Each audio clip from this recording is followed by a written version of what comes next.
Okay folks, welcome back to the Nettle Grove Meadery. Just kidding, we don't have a meadery. I just make it for us. But today we're going to be talking about mead, and that's something that I had mentioned in the first video that we did. I obviously make and enjoy mead quite a bit. So what is mead? Mead is an ancient Viking beverage. And I really enjoy it. It's very good, and it gives you an excuse to drink out of a drinking horn, which is always a grand day.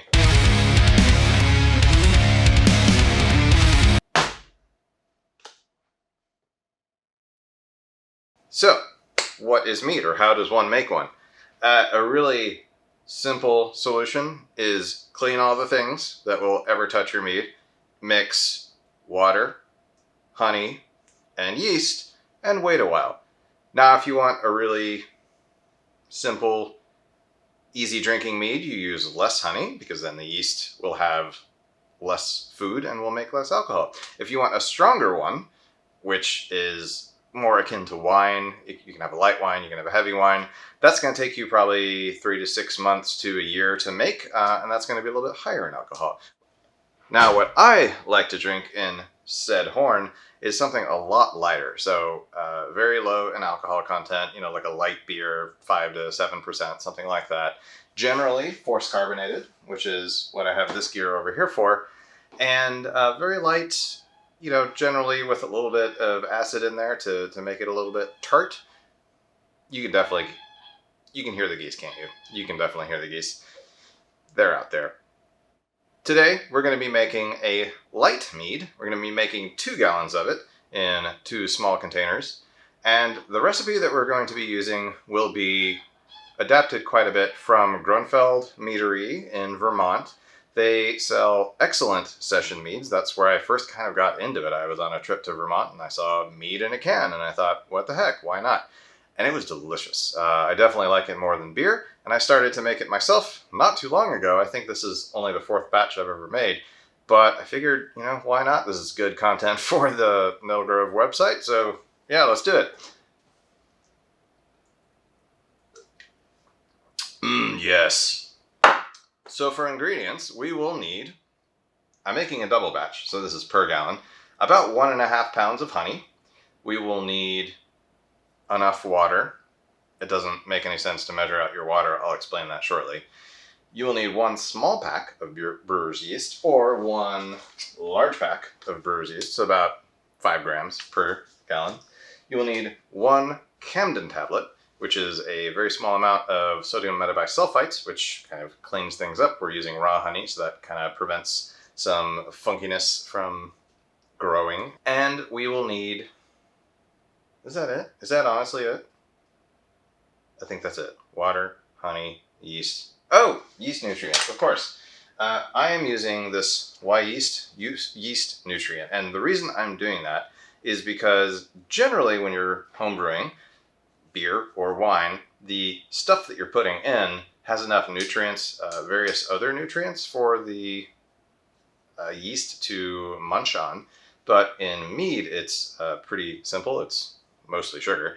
So there's not really a lot of nutrients. So adding this, especially for a session mead, will help things go really quickly and give you a nice vigorous fermentation to prevent any off flavors, which can apparently happen when you don't let the yeast be happy and ferment quickly. So that is the recipe, and let's get to it. So today we're going to go ahead and make 2 1-gallon batches with some local honey here from the Methow Valley. This is 20 honey, Highway 20 honey. It's a quart, should be about 48 ounces, so this is 3 pounds, which is perfect because the recipe that I've been using is about 1.5 pounds per gallon, which you'll end up around 6%, 7% alcohol. So nice and light, tasty to carbonate. I'm going to be doing something a little bit different today. I'm going to be using some Munich Classic yeast. This is kind of a standard, beer yeast. I'm hoping for something a little bit darker. And what we're going to do with that is I'm going to go ahead and stick it on some oak chips for a week or two afterwards. I'm going to be doing some taste tests. This is medium toasted American chips. I've been doing a whole bunch of these and they're pretty good, but I think this one might use a little bit more body because this is a little bit of a darker honey. So I think that'll be good. So let's get started. The main thing that matters and basically makes this thing foolproof, just keep everything sanitized. This is a sanitizer. Everything that's going to touch the mead is in here. It's just sitting, waiting to be used, which means, oh, and then I'm going to, of course, take these two. I'm going to be making the mead in these 2 1-gallon carboys. Those are going to get sanitized as well. Everything will be super clean. Just be really, really careful about keeping everything sanitized, and you will make amazing mead. It's pretty simple.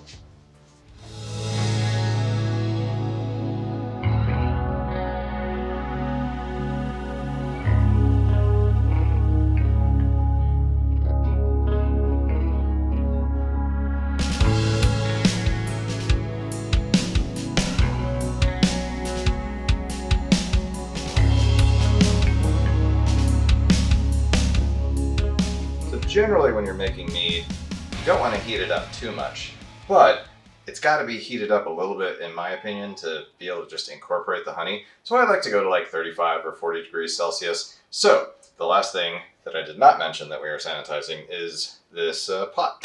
Okay, so I'm in the process of filling up my pot over here. This is one of the things that's not actually sterile, but one of the things that the Camden tablets, the potassium metabisulfate, will help with.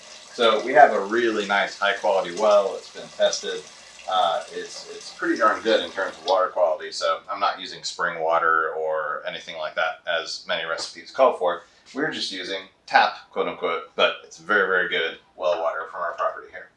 So I just filled, I don't know, maybe a gallon of water in here. Remember, we're making 2 gallons. So move over here to the stove.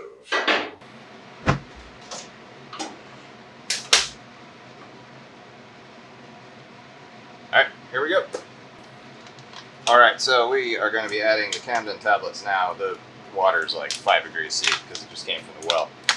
These spoons are sanitized beforehand. We need 2 Camden tablets for this recipe because we are making 2 gallons of mead. Now, because these are sterile spoons, do whatever I want with them. So to get Camden tablets in here, I'm just going to smash it together. There we go. Good enough. Back into the star sand so I can use them again. Okay, so while we are waiting on that water to come to temperature, we need to go ahead and get the yeast nutrient measured out. And I need 0.2 ounces of it, which is pretty simple. Oh, per gallon, so we're going to 0.4. Easy peasy.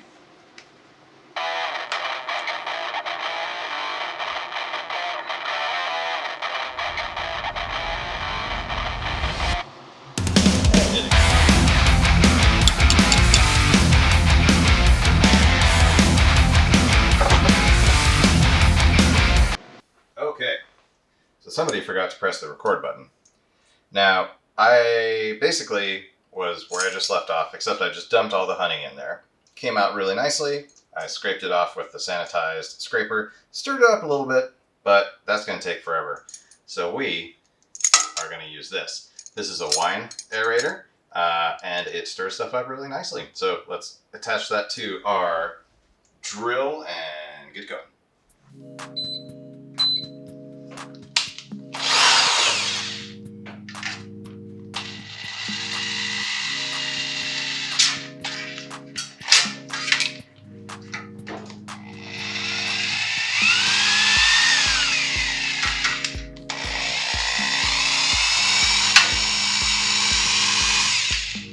Going to pour it straight into these. Now remember, we need to make these as even as possible because we're going to actually fill this up with water up to the top, but we want to make sure that the amount of sugar content is the exact same in both of these, otherwise we'll get different fermentation, different amounts of alcohol when we're done. So we just need to be careful to divide this evenly. is real even.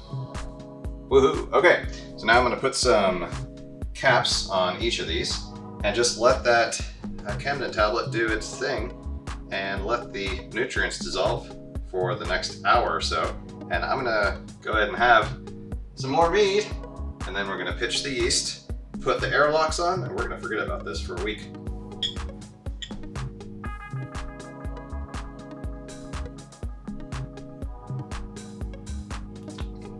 Holy crap, this honey is really good.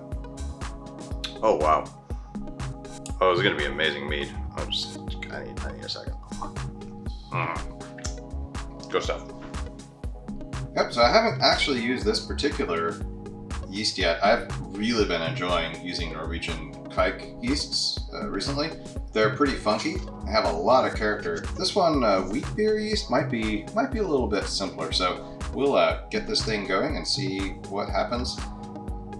There is the must that's just kind of sitting. That's kind of where the water level ended up, which is probably about right. Once we add the water that this is going to be rehydrated in, it'll probably be about right. So let's go ahead and heat up some water to, just follow the instructions on the pack, 100 mils of water to 30 to 35 Celsius and wait 15 minutes. All right, let's go ahead and do that now. Okay, same deal here. Thermometer, sanitized, pot, sanitized. I've got a lot more water than I need in here, and the reason for that, in case you're wondering, is that otherwise this crazy stove will heat it up way too quickly, so I needed some thermal mass to kind of bring the temperature up slowly. So let's get this to about 35 Celsius and get that yeast rehydrating.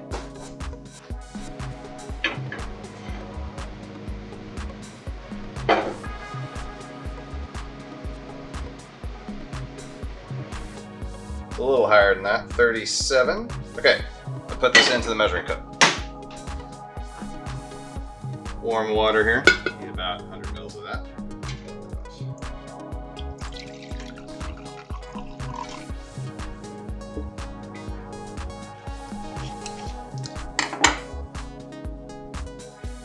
Okay, so what we're gonna do now is cut the sanitized patch with the sanitized scissors. I'm totally doing this overboard, by the way. You can totally make mead without being so anal about all of the sanitization, but I'm just new at this, so I'm being extra careful. All right, pitch it and wait 15 minutes. Be right back. Okay, we are coming to an end here. We have the yeast nicely incorporated. Gonna give it a stir here. That's nice and even, not a lot of lumps. I've been sort of just kind of shaking it up a little bit like that to get more and more wet, and it's been slowly kind of turning it into liquid. So I'm gonna go ahead and pitch this. Everything is nice and sanitized.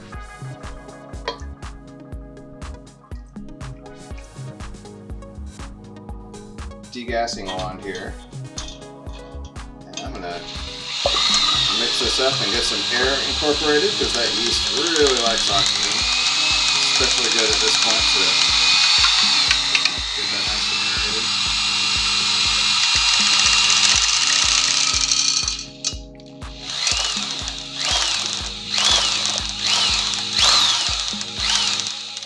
All right, that one looks good. Let's do the other one. Let's get a gravity reading. For that, I have a sanitized tube. I have a sanitized dropper thingy. I think that's what it's called.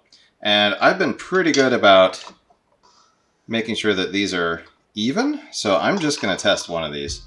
I'm confident enough in that I'm not too worried about it. So let's go ahead and get some liquid out of this one. And because, again, everything is sanitized, we can go ahead and just pour this back in, and I'm not too worried about it. Okay, that should be a good amount of liquid. So, cool. All right, so now what we want to do is use our fancy little hydrometer to figure this out. Let's see what the original gravity is, meaning how much alcohol could we see? I'm gonna say that is 1.050, which if we look on here, is gonna be probably about 6.5% alcohol. That's gonna be fine. Cool. All right. Again, straight back into here. Now, all there is to do is to put an airlock on these, and that's it. We wait.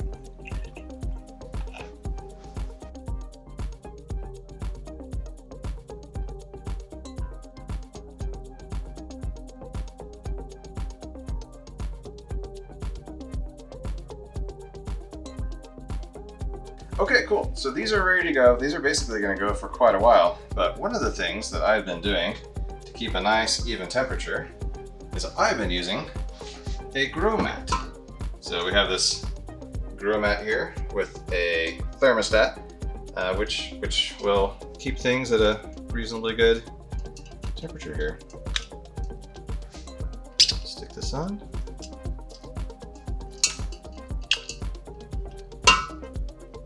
And there we go. Cool. Let's get the other one.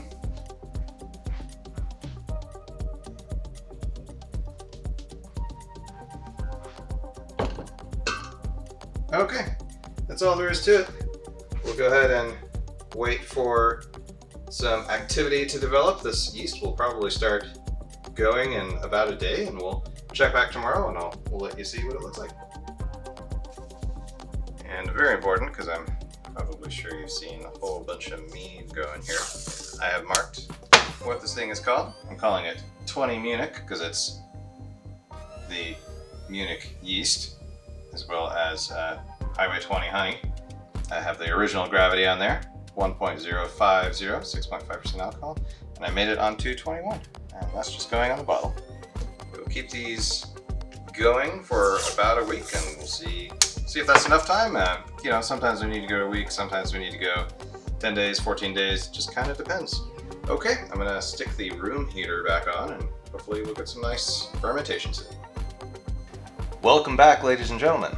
It has been approximately 3 seconds since I saw you on this video. It's been about 2 weeks for me.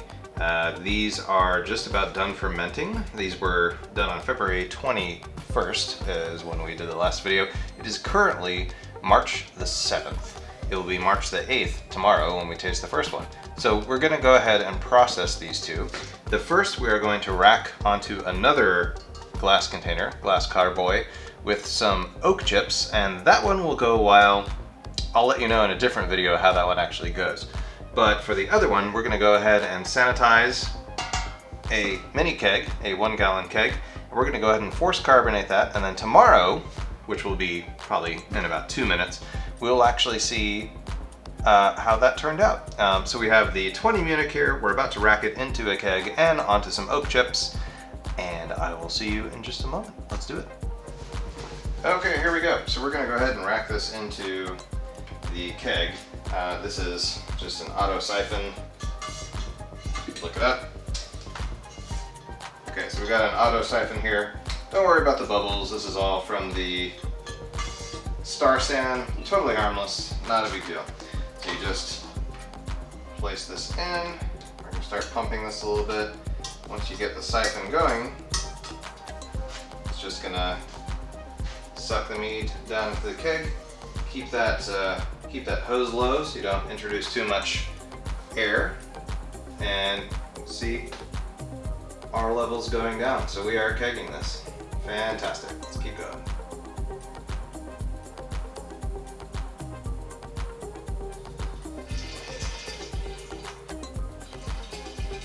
Okay, gonna pinch that hose. Make sure we don't get any of that yeast down on the bottom. All done. Okay, let's cap this up and move to the next stage.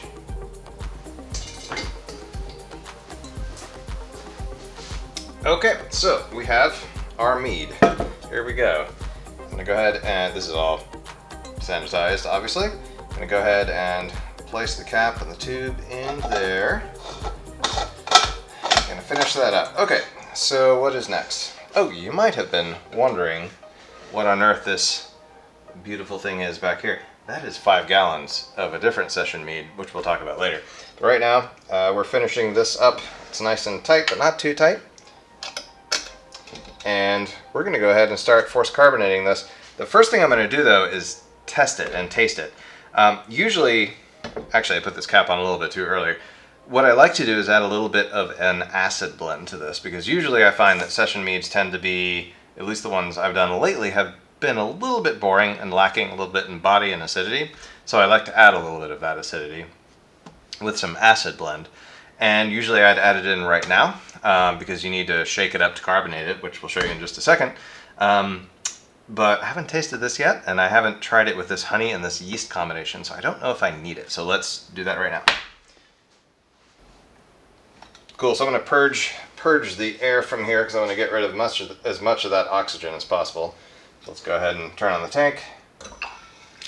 Oh God! Didn't turn it off. Whoops. So, the good news is my CO2 tank is working. The bad news is I forgot to turn the tap off before I proceeded to spray mead all over myself. We're not going to do that again. We're going to go ahead and use the cup, traditional cup.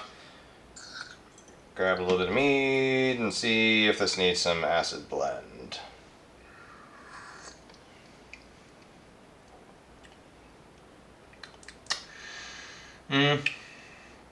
God, that's good. Okay, this is going to be amazing tomorrow once it's carbonated. I don't think I'm going to add acid blend to this. I usually add about 1/4 teaspoon for the 1 gallon, but this is I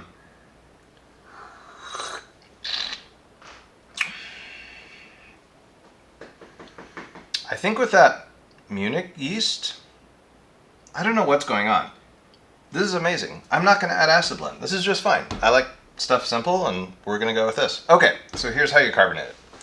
I'm going to go ahead and increase the pressure here to about,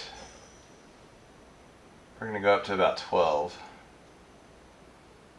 14, 12-ish. And I'm going to tighten that little nut, and then we're going to shake.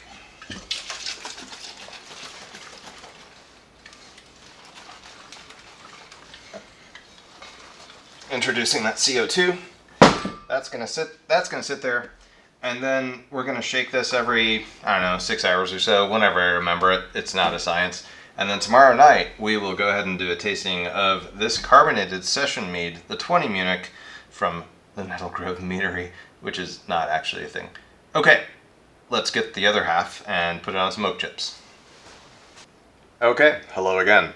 You might be asking, well, Mike, since you've been so careful about the sanitization in this whole process, wouldn't it be weird to just like throw all of this into here with some of that? You would be correct. So what we're going to do is soak some oak chips. We're going to soak approximately, I didn't prepare, we are going to take about 1/2 ounce of oak chips, maybe a little more, and soak it in some water with a Camden tablet for about an hour. Okay. Water, Camden tablet,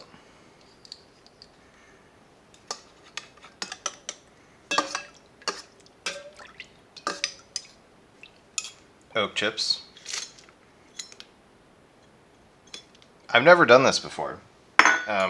We'll see if that works.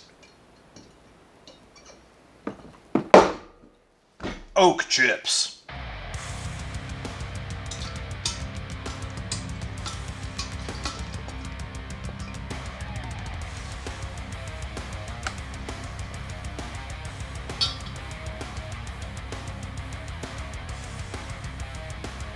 Oh, it smells good.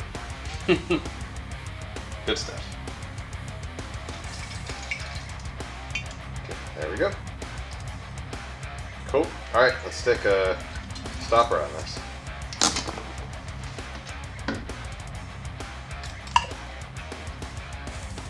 I don't really need the airlock because I know it's fermented, but there we go. All right, we're gonna wait 2 weeks on this, and we're gonna wait 1 day on the keg mead. It's over here behind this box. Anyway, we will see you in just a couple minutes, which will be tomorrow, and let's do a taste test. All right, see ya. Oh my gosh, I'm so excited. It's been a while now. We just showed the carbonation of this keg, and we are now going to give it a shot. So I, just off camera, went ahead and reduced the pressure here to 5 psi after, you know, venting out the higher pressure that was in there, getting some oxygen out as well. I did that at the beginning. Now we're going to go ahead and pour this, see how it looks and see how it tastes. I can't wait. It's been a couple weeks now. Well, would you look at that? Okay, so lightly carbonated, a little bubbly, you know, not too bad. Don't want it super foamy.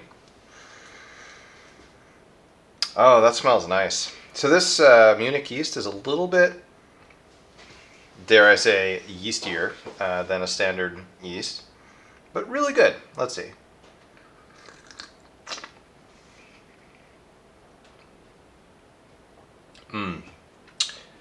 Really full flavor, more body than I was expecting before the oak. Obviously we have my other one here. We have some oak chips here. We won't test that on camera, just kind of tasting this one. This is really good.